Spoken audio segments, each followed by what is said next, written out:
Okay, Chairman, you can begin. Thank you very much. Good evening, everyone. Good evening. Welcome to the planning meeting on the 11th of November, on which we have one item for discussion and decision, which is in the agenda, which will go on. I hope you've all seen the update sheet, and we'll go straight on to the agenda, item 1, which are the apologies for absence. Please, Charlie. Apologies, Chairman, but I believe there was going to be minutes silence held before the agenda was commenced. Yes. Shall I do that before this? Yes. Okay. One extra item to the agenda is that in recognition of Ron Pinnock and his passing away, we thought we ought to show our gratitude to him for his years of work with us, particularly on the planning committee and ENC. And I think if we can remember his wife, family and friends, we'll have a minute's silence, which Charlie's going to time, starting from now.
That's 1 minute, Chairman.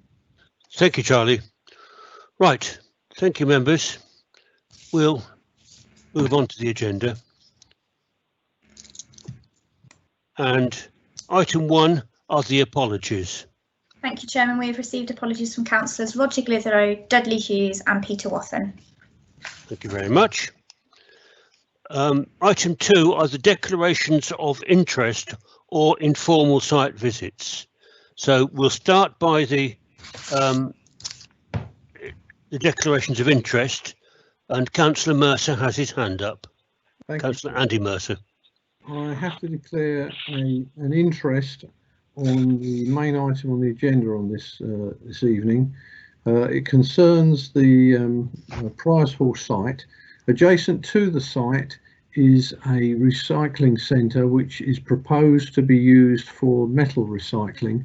That is a planning application that is been out for consultation for some time and is going to be determined by the County Council's Development Control Committee on Tuesday next week. I'm the chair of that committee and I'll be leading on that item.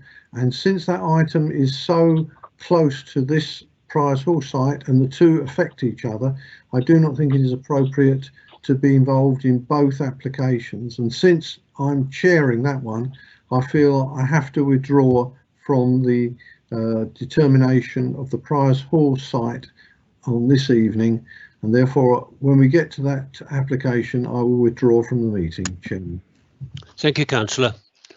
Are there any other? Yes, Barbara. yes, please, Chairman. Thank you, Chairman. I have a family member who has had a personal and professional association in the past with the agent for this application, David Locke Associates. He has had no involvement with this development, and I personally come to the meeting with an open mind. Thank you, Barbara. That's fine. And me. Sorry, who's next?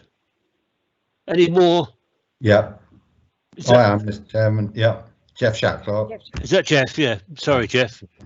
Yeah, just to say, I've a family member that's had prior connections with Brahini, which is one of Urban and Civics contractors. I've never discussed this project with her, and I come to this meeting with an open mind and not predetermined. Fine. Thank you very much, Jeff. Any other declarations? Yes, I have, Chair Harriet. Harriet? Thank you. I have other interest to declare insofar as the applicant down to speak this evening is known to me as quite some time ago. I attended a meeting where the applicant was present, but this was in my capacity working for a local MP, and I come with an open mind, and it was a long time ago. Thank you, Harriet. Is that all? Fine. Any informal site visits or a site visit? None, can't see any. Right, that's item 2. Item 3 is questions from members. Do we have any, Charlie?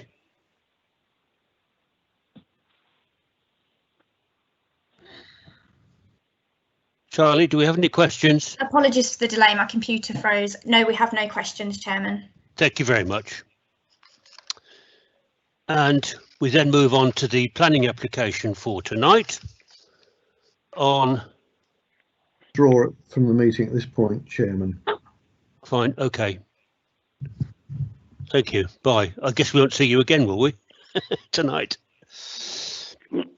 Right, so we'll start with the officer to introduce. I think we have one speaker, do we not, Charlie? Is it just one still? Yes, one speaker. Thank you. So we'll go to the officer involved, who is Rhys Bradshaw. Are you there, Rhys? Are you in? I'm on the phone, Chair. Can you hear me? Yes, I can. Okay. So right. Well, will you introduce the whole thing to us, please? I will do. Yes. Slight problem accessing Teams, unfortunately. Can I just confirm that Charlie is able to display the PowerPoint slides? She's doing it. Yep. The front cover's up, Rhys. Sorry. The front page is up. You're good to go. Yep, I can see the front page. If I just indicate the slide changes, is that okay? Yep. Yeah, thank you. Okay. First slide then, please, Charlie. Good evening. The application before you this evening is in outline form with all matters reserved, save for the means of access. It proposes the next phases of Priors Hall urban extension following the near completion of Zone 1 within Corby Borough. Second slide, please, Charlie. The application proposes development on zones 2 and 3 of the site. As you may be aware, these zones already benefit from outline planning consents. This application seeks to change the parameters following the purchase of the site by Urban and Civic. The full description of the proposal is detailed in the committee report, but briefly, the development comprises up to 3,500 dwellings, 1,420 of which would be in Zone 3, 2 local centres, one in each zone containing a mix of uses, 2 primary schools, again, one in each zone, community buildings and changing rooms, and connections to the highway network, including rights-of-way diversions. It also proposes the extensive green infrastructure, including formal and informal open space, wildlife corridors, landscaping, allotments and play areas, primary street and pedestrian and cycle routes, a sustainable urban drainage network, utilities and transport infrastructure, and extensions to local wildlife sites. The application has been submitted in duplicate to both East Northants Council and Corby Borough, as the Priors Hall site is cross-boundary. We've been working closely with officers at Corby Borough to produce a report with the same recommendation, suggested conditions and a joint Section 106. Corby councillors will consider the application in 2 weeks' time. Both councils would have to resolve to grant planning permission for the development to be implementable.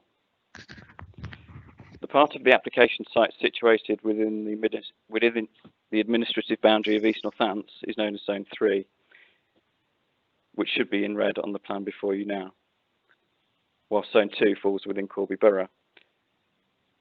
Whilst the report before you and the associated Section 106 heads of terms schedule consider the application in its entirety across the 2 zones, the main points of focus are on the proposals for Zone 3, the consultation responses received, and an assessment of those proposals against local and national planning policy. Corby Borough Council will consider the application in the same way, with the requisite focus on Zone 2. The environmental statement, its addenda, and other supporting documents rightly assess the development as a whole. The overall impacts of the proposals have been considered in formulating this recommendation. Where conditions suggested by consultees have not been copied in full, the requirements have been incorporated into other conditions where they meet the tests in the NPPF. Next slide, please. Price Hall is situated on the northeastern edge of Corby. Zones 2 and 3 comprise 265 hectares, with Zone 3 accounting for almost 108 hectares of greenfield arable land and woodland. In contrast, Zone 2 predominantly comprises restored brownfield land following mineral extraction.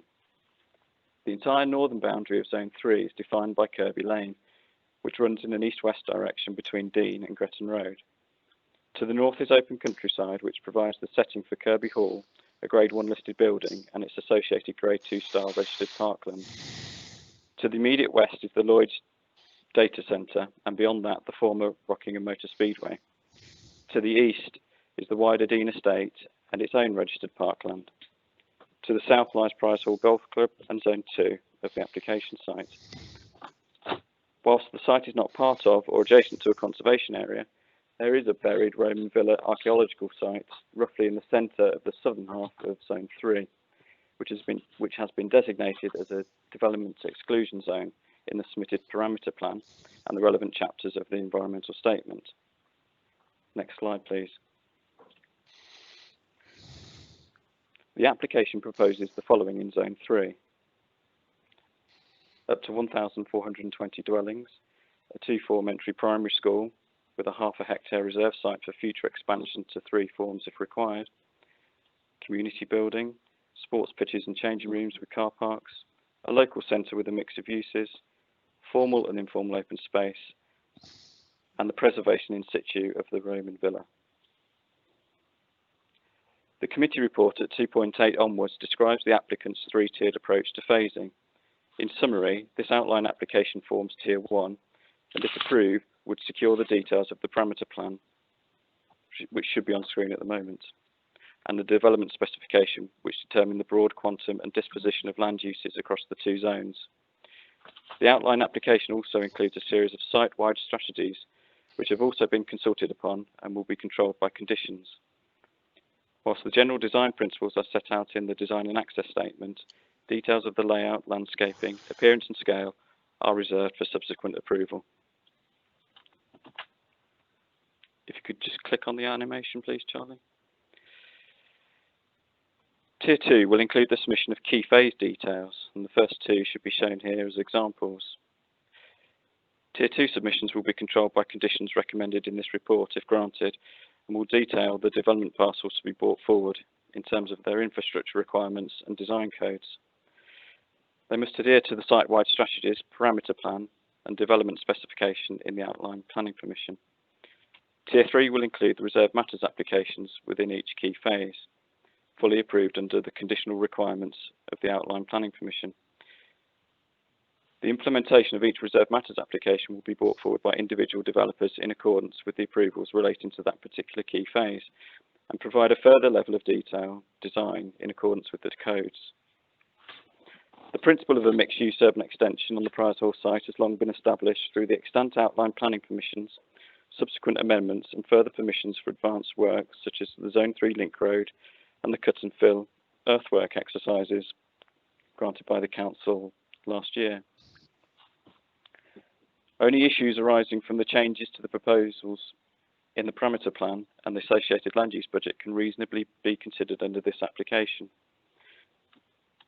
The parameter plan clearly sets the location of development types within the urban extension, and this will fundamentally influence the layout and design of the development as it comes forward through the tiered approach. For this reason, it is important to ensure that there is an appropriate design concept at this stage, and that the proposed parameter plan will allow for a high quality development in line with national and local planning policies. Next slide, please. The design principles of the two main development areas in Zone 3, Badgers Wood and Willowbrook, are described in detail in the committee report. Under the outline application, the parameter plan will inform the subsequent stages of the tiered approach. It identifies the broad locations of the proposed residential parcels, which will eventually manifest themselves on site as the village characters described in the report. It sets principles such as the zoning of maximum building heights to ensure lower built form to the fringes of the site and locations of key facilities. In the case of Zone 3, the parameter plan identifies the following: a primary street roughly forming a loop around the zone and connecting to a spine road running the length of Zone 2 down to the A43. At its western end, it connects to the approved Link Road and Gretton Road.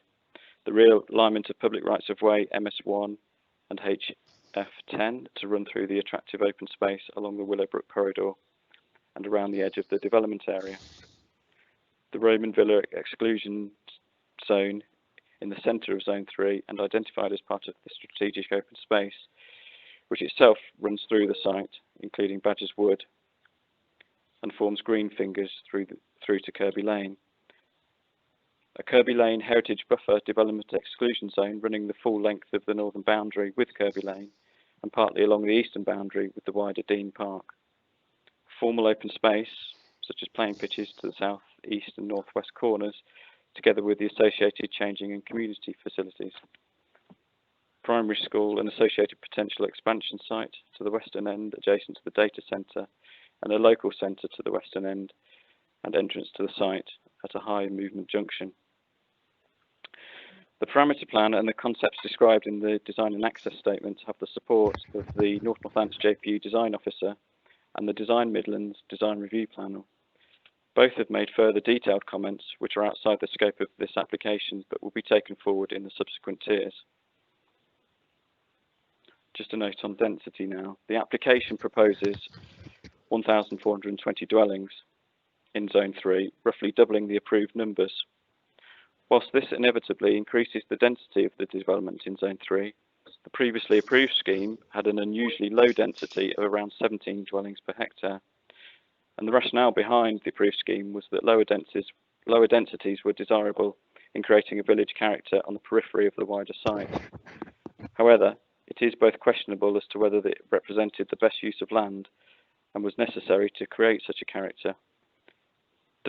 Despite the increase in dwelling numbers proposed in this application, the density of development would still be limited to 26 to 35 dwellings per hectare, depending on the development parcel, and by any calculation this could not be described as overly dense. Whilst they give a good indication as to how the development is being created, density calculations are purely numerical exercises, and it is how the development manifests itself on the site and the impact on character which is the overriding consideration. At this high level, the parameter plan shows that a significant proportion of the land use budget is given over to strategic open space and buffer zones. The subsequent key phase and reserve matters applications would be the appropriate point at which to make detailed judgments on character. At this outline stage, there is nothing to suggest that a high quality and distinctive environment cannot be created in Zone 3. In terms of the visual impact, the findings of the landscape and visual impact assessment are summarised in the report at 7.23 to 24. The Council's Senior Tree and Landscape Officer has concluded that the landscape impact has been assessed thoroughly and has no objections. On balance, taking this into account, as well as the details of the parameter plan, I do not consider that there would be a significant additional adverse impact on the prevailing landscape and visual character over and above the consented scheme. The land use budget identifies that of the 108 hectares in Zone 3, almost 46 hectares will form strategic open space, to include the following: natural and semi-natural green space, allotments and community gardens, amenity green space, children's play space, and outdoor sports facilities, including 5 pitches. When judged against adopted standards, all categories, save for the outdoor sports facilities, either meet or exceed standards. In the case of natural and semi-natural green space, the over-provision amounts to some 29 hectares. The shortfall in outdoor sports facilities in Zone 3 amounts to just 1.7 hectares. Notwithstanding this, the applicant has put forward a convincing case that this deficit is offset by the quality of the proposed pitches, which will include ancillary changing rooms and parking provision to be secured by the 106, a recently signed community use agreement with the Corby Business Academy, and a contribution towards a new secondary school. Furthermore, off-site contributions have been secured at the request of Sport England to local rugby and cricket teams. Elsewhere, the following will be controlled by the 106. 8 local equipped areas of play, 2 neighbourhood equipped areas of play, and 4 local areas of play. ENT planning policy and Corby Borough Council Community Services and Sport England are content with the proposed open space provision. As discussed previously, open space forms a significant element of the scheme, and within that, the following elements of green infrastructure are proposed: wildlife corridors, existing water courses and significant water bodies, notably the Willowbrook North, will be retained and enhanced. Existing trees will be retained where possible, and where their condition and location make a positive contribution to the public realm. Opening up of the existing woodland to the east of Zone 2 for controlled public access, and improvements of footpaths through wooded areas. The delivery of these elements is supported by the site-wide ecological and woodland mitigation and management strategy, to which the key phase and reserve matters proposals must conform. Linked to this strategy is the impact of the proposal on ecology. The ecologist from the county is of the view that the environmental statement is appropriately comprehensive and provides a useful comparison to the 2003 site conditions. The conditions recommended in the consultation response have been captured in the site-wide strategy.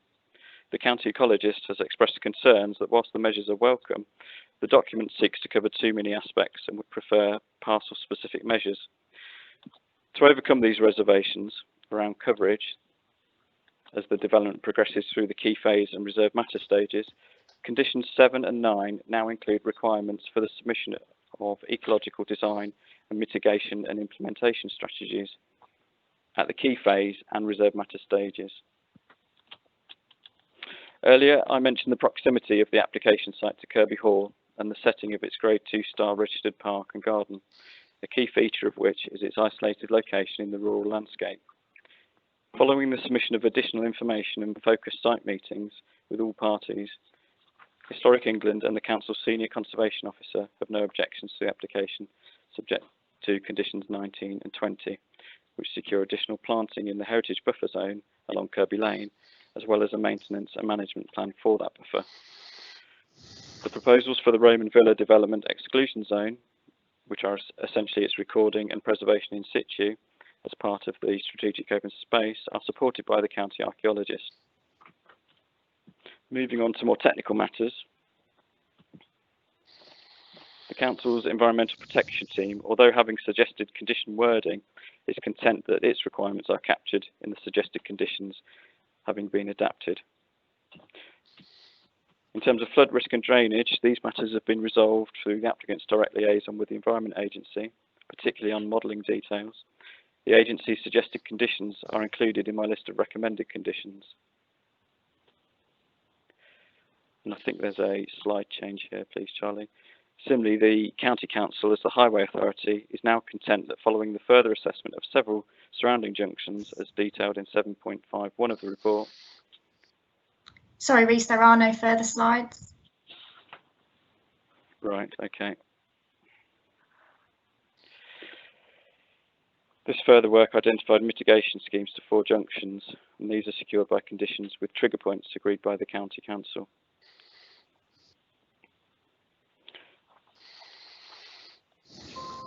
The Section 106 heads of terms, the full schedule of which is appended to the report, secures all the contributions sought by statutory consultees, save for the full quantum of affordable housing required by policy, and I'll address this shortly. Some of the financial contributions include over £15 million towards secondary school provision, £1.8 million towards special educational needs provision, £6.5 million for each primary school, plus additional contributions towards third form of entries, £826,000 towards libraries, £371,000 towards fire and rescue, £178,000 towards CCTV and ANPR capabilities, and an off-site rugby contribution of £60,000. As well as financial contributions, the Section 106 would also secure the on-site provision of community buildings in each zone, sports pitches and changing rooms, an expanded health centre in Zone 1, open space as detailed earlier, including the local equipped areas of play, neighbourhood equipped areas of play, and the local areas of play. Just going back now to affordable housing, through rigorous viability testing by an independent consultant who was jointly appointed by both councils, this has been negotiated at a minimum of 5%, up from a 0% offer from the applicant, together with an off-site contribution of £955,000 carried forward from the previous Section 106. Members will note from the committee report that further viability reviews have been negotiated to ensure opportunities for further contributions as the development progresses and should viability improve. The Council's Housing Strategy team accepts the findings of the independent viability appraisal. To conclude then, Price Hall is a long-standing development site. Under new ownership, the revised proposals for Zones 2 and 3 are backed by an experienced master developer with a good track record of delivery, whose model involves providing the infrastructure up front, including roads, community facilities, open space and play areas, leaving development-ready parcels for individual developers to submit reserved matters applications. The three-tier approach described earlier provides a robust regulatory framework for the site going forwards, ensuring the councils retain a greater degree of control on design quality and detailed mitigation measures. Each tier must conform to the principles agreed in the preceding tier to gain approval. The quantum of development has increased when compared to the previously approved scheme on Zone 3. However, sufficient detail has been submitted at this outline stage to demonstrate that Zones 2 and 3 can relate well to the character of Zone 1, whilst creating a character reflective of their own settings within the site and those of adjacent land uses. Of particular relevance to Zone 3 is its relationship to the open countryside to the north, which includes the setting of Kirby Hall. And through clear and open dialogue with Historic England, their advisors are satisfied that there would be no direct visual intrusion into the physical components of the development, subject to the effective maintenance of the woodland buffer. The low percentage of affordable housing weighs negatively in the planning balance. However, this has been independently tested and clear and timely viability review mechanisms have been negotiated and will be secured in the 106. Weighing positively is the fact that both councils are now presented with a front-loaded outline scheme with a clear direction through the three-tier and master plan developer approach with a good design strategy. In all other respects, the proposed development can be described as sustainable. The requested levels of infrastructure have been agreed as detailed in the 106 schedule and in the conditions, including schools, community buildings, playing pitches, district centres, junction improvements and healthcare facilities. Finally, just moving to the update sheet, which was sent around this afternoon. This clarifies the 10-year split for the affordable housing, which was a typo. It details minor typo amendments to conditions 6, 7, 8 and 9, as well as a summary of queries raised at last week's briefing. I've also added a note on the application being considered by Northants County Council next week on the former TW composting site. This is something that came up at briefing last week, and we reported that the facility is closed, which is correct, but what we were not aware of is that the fact that the replacement facility is being considered next week. The application proposes a non-ferrous metal recycling facility and is recommended for approval. As per my note, the recommendation has been made in consultation with the Environment Agency and other statutory consultees. The recommendation has been made in full cognizance of the Price Hall application, and I advise that this is a matter for the County Council to thoroughly consider at its Development Control Committee and impose the conditions it deems necessary to control the operations on that site, should it be minded to grant planning permission. Thank you, Chair. Thank you, Rhys. Very comprehensive report. Thanks very much. So that's the first stage of the application. The next stage is that we go to speakers. All speakers are allowed to join in if they apply properly early enough. We only have one speaker tonight, as I understand it, and that is Nigel Hugill who is speaking on behalf of the applicant. Are you there, Nigel? Thank you, Chair. Yes, I'm here. Great. Crack on. Well, could I just start by adding our condolences to Mr. Pinnock's family and recognise his substantial public contribution. I'm really grateful for the opportunity to speak on behalf of the applicant this evening. By way of introduction, I am the Chief Executive of Urban and Civic. I'm proud to say that we are one of the largest and most financially secure placemakers in the country, as you've just heard from Mr. Bradshaw. Urban and Civic is a company that I founded after being responsible for some of the most significant projects ever delivered in the UK, including the Athletes' Village and Stratford Olympic Park. The absolute DNA of the Urban and Civic business is making projects of ours like Priors Hall the very best that we can. I only wish that I had been able to attend in person this evening, and I do not propose to repeat the details of the set out in Mr. Bradshaw's clear and, as you described, Chair, comprehensive exposition. My message is a simple one. A resolution to grant approving our application this evening will begin a process that will hopefully end with us starting on site in January 2021. Mr. Bradshaw has explained that we come before you tonight to be followed by a planning committee of Corby Borough Council in a fortnight's time. There is a joint Section 106 agreement that your officers will be able to describe and confirm as being in substantially final form. With continued cooperation, I hope that can be signed before Christmas. That would enable us to commence the work on the Western Link Road in January. I would not want you to think us presumptuous, but as well as design for the Link Road, the archaeological works on the land in East Northamptonshire are all now complete. Ecology represents an enduring commitment for us. Pre-applications for green and grey infrastructure have taken place. The design code is being worked up in collaboration with your officers, and the entrance is being prepared. It is, of course, not normal to undertake this level of investment expenditure ahead of a planning application being consented, but you will have seen from the presentation to members last week that the effort that Urban and Civic put into creating new environments, building new schools, and establishing new communities is not normal either. Not normal, but working together and keeping our side of the bargain is the only way we know. I appreciate that there may be some scepticism on the basis that the initial planning consent was granted over this land in 2012. All I can say at that time, it was not our land and not our consent.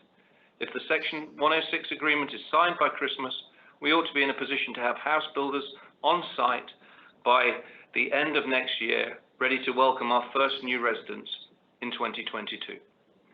Homeowners in Zone 1 in Corby are the best advocates for the resulting improvements since we bought the project from administrators only 3 years ago. The pace of delivery and 35 million of new investment speaks for itself. Chair, not only do I want to make a commitment to delivery to you this evening, but also to continuing to work together to create a new community of which we can all be very proud. Thank you. Thank you, Nigel. That's the only speaker, so the next stage is to go on to the what would normally be the ward members' précis of how he sees the application, but unfortunately can't be with us tonight. So my Vice Chairman, Councillor Jill Mercer, has agreed to present the membership point on this application and then perhaps at the end put forward a proposal. So Councillor Jill Mercer, over to you. Thank you very much, Chair. Thank you, Reese, for such a comprehensive report. I can't hope to go into that sort of level of detail, but I'll try and pick out some of the things that I think members will be most interested in. As you've heard, that Zone 1 is already being built out from the old application, and this is the application for Zone 2 and 3. 2 being in the Corby Borough area and Zone 3 in East Northants, but it's the same application that's going to both councils. As you heard, the previous developer did go into liquidation, and now Urban and Civic have picked this up, and they're in, as you've heard from the gentleman there, the experienced developer, and it's quite an unusual thing. It's presenting, as Reese explained, a front-loaded scheme, So a lot of the things where you have a condition to do various things in advance, they've put them into strategies and presented those strategies. So the individual conditions are still there, but they are tucked away and sometimes in those strategies. And so they are providing infrastructure up front. If you look at your report at 2.11 and 2.12, which I should just try and find.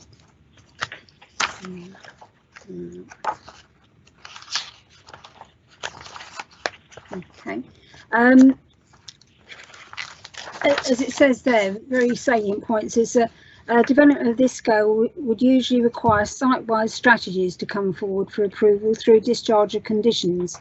However, to accelerate delivery on what's been a stalled site under previous owners, the applicant has front-loaded this outline application by including several site-wide strategies in this submission. These include heritage, ecology and woodland mitigation, sustainability, energy, waste and construction management. And approval of this outline application would approve these strategies. As you've also heard, it's 3,500 homes, plus 2 primary schools and a contribution to a secondary school, community buildings, playing pitches, healthcare facilities, and many more facilities, as has been outlined. Kirby Hall is close to the border of Zone 3, and although that's actually in Corby Borough area, which is a very strange layout of the boundaries there, it is a grade 1 building, and this application has had to take account of that, and there's a buffer to protect it.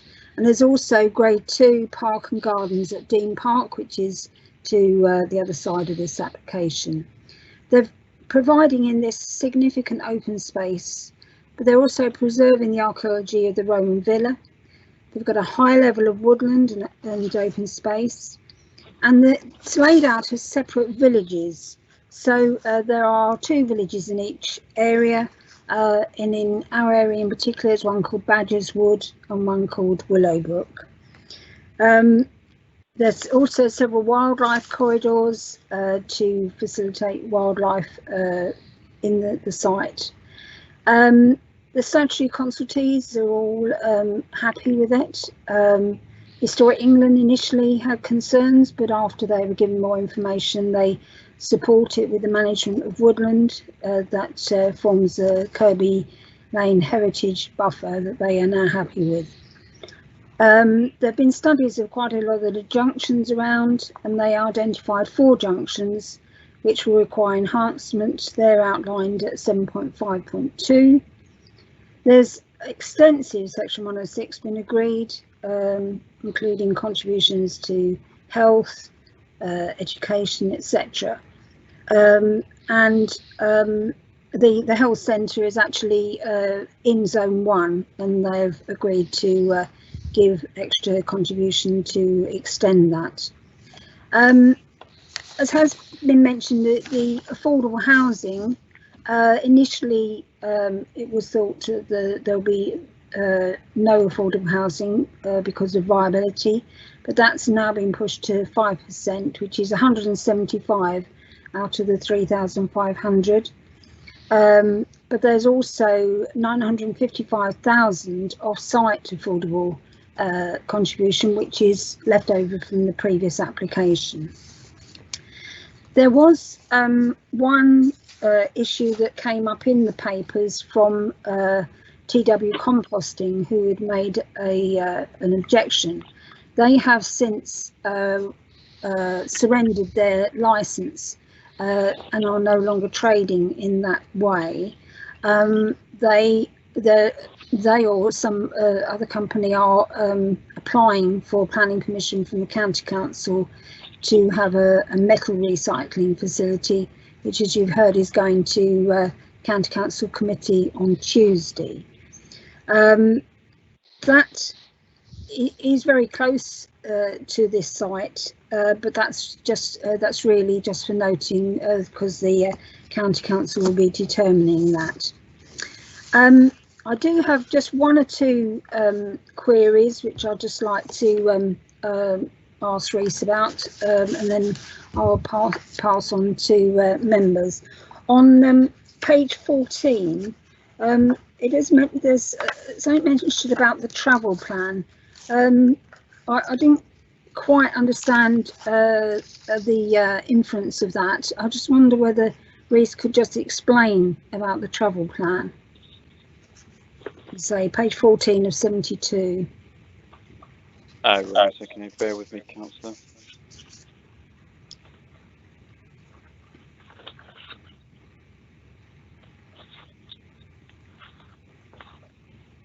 Yeah, so, sorry, I'm getting a bit of feedback on the telephone, so bear with me. It's okay this end.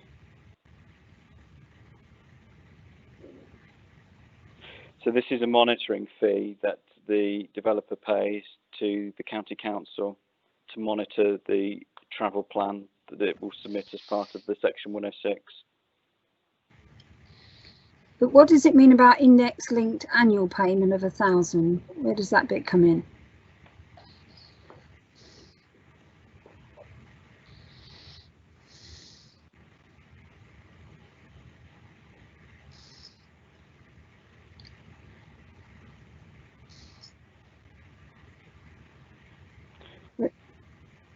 Yeah, so they will pay £1,000 a year from the first occupations, thereafter up to a cap of 15,000. Okay, so that's to monitor the travel plan. The 15 is the maximum. Yes, that's right. Understand. So just could you explain to members about the funding of the community centre and the pitches, because obviously someone's going to be running those, and management of any of the open spaces, including the heritage area. Sure. So those facilities will be provided by the developer from the outset. Some of those have a maintenance contribution associated with them, such as the community facilities, but thereafter they'll be funded by contributions towards the management company from the residents. And I think that point was covered in the briefing last week. Yeah. Yeah. At 7.54, you mentioned something about deferred payments to the Steel Road roundabout. I just wondered if you could explain that a bit more. Yeah, so the Steel Road roundabout has funding from the Housing Infrastructure Fund, and what the county have agreed along with Corby and the developer is a deferred contribution. So if any of those monies aren't forthcoming in the future, there's a deferred contribution from the developer towards that junction. Okay. But it would be at a later stage of the development. Okay. And finally, at 6.2, Dean and Deanthorpe did ask for entrances to their villages to have traffic mediation, and refuges, plus road noise protection. And then I see later on at 7.57, you mentioned that there was mitigation. The mitigation for these villages wasn't merited, but that then says for calming measures in the villages. Is that one and the same? It's the one and the same, Councillor. Yes, yes. I took it up with the officer from the county council, and he's confirmed that. Okay, so they don't feel that Dean and Deanthorpe require any extra measures to mitigate the traffic? No, they didn't feel it was justified given the adjustments to the other junctions.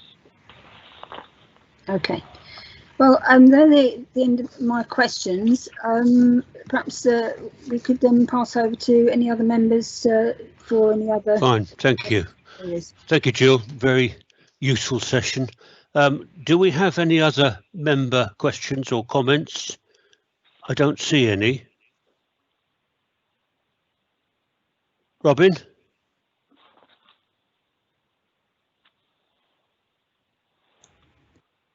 Thank you, Chairman. I'd like to go back to the section 106. Is there any section 106 applicable to East Northamptonshire, or is it all in Corby?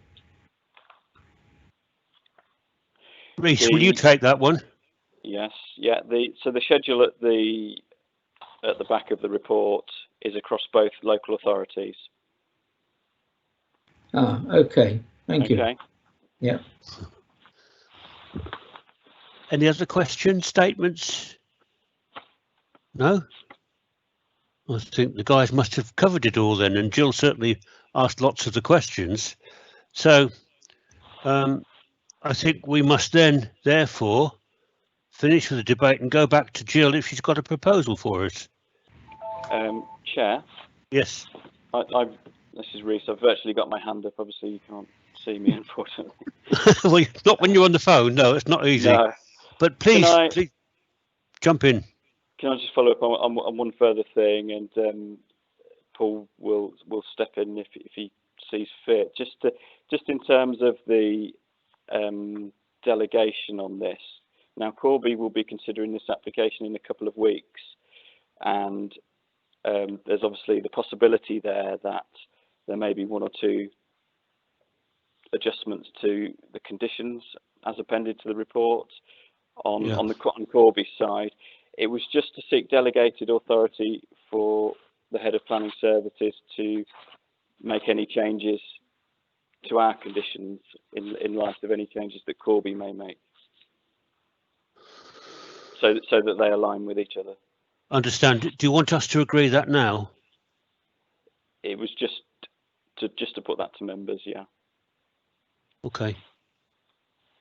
So when we come with a proposal, Jill, you'll need to put in a section about delegation relative to Corby's change of conditions. Yeah, you got that? Yes. Don't anticipate any, but obviously it's a possibility. Okay. And Councillor Mercer, the way we normally do that, of course, is that it's delegated to me, but in consultation with the chair and the vice chair of the committee. So that's how we do it if it arises. Okay. So as Paul said, that it's normally delegated to head of planning services in conjunction with chair, vice chair, usually and board member. I think if we could do that. So the recommendation is at page 57, which is recommendation 1 or 2 if the section 106 is not signed. So in view of what we've just been saying about the delegation, I would like to recommend that we grant planning permission subject to conditions, and any final changes that are required to those conditions be delegated to head of planning services in conjunction with chair, vice chair and ward member. Thank you, Jill. So there's a proposal. Can I have a seconder for that? I don't see it. Yes, there's Barbara. I think you had your hand up, didn't you? Thank you. Seconded by Barbara. So we'll go to a vote on that. And I'll ask you please to say yes out loud if you agree with that proposal now. Chair, I think just remind members they have to take their put their microphones back on before we. Yeah, okay. I think they've had a chance to do that now. You all got your microphones on? There's no point asking if they haven't got them on, is there?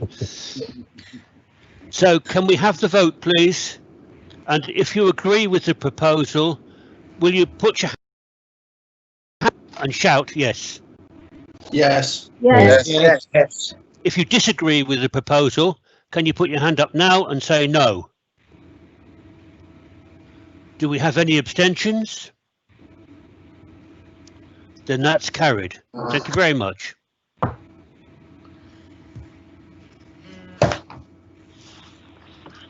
I guess that's really the end of the meeting, isn't it? There's not much more to say. Until tomorrow. So we've covered that. Thank you very much for your content of that, and we'll see you all again tomorrow on the next one. Cheerio. Okay. Thanks very much, councillors. Bye bye. Thank you.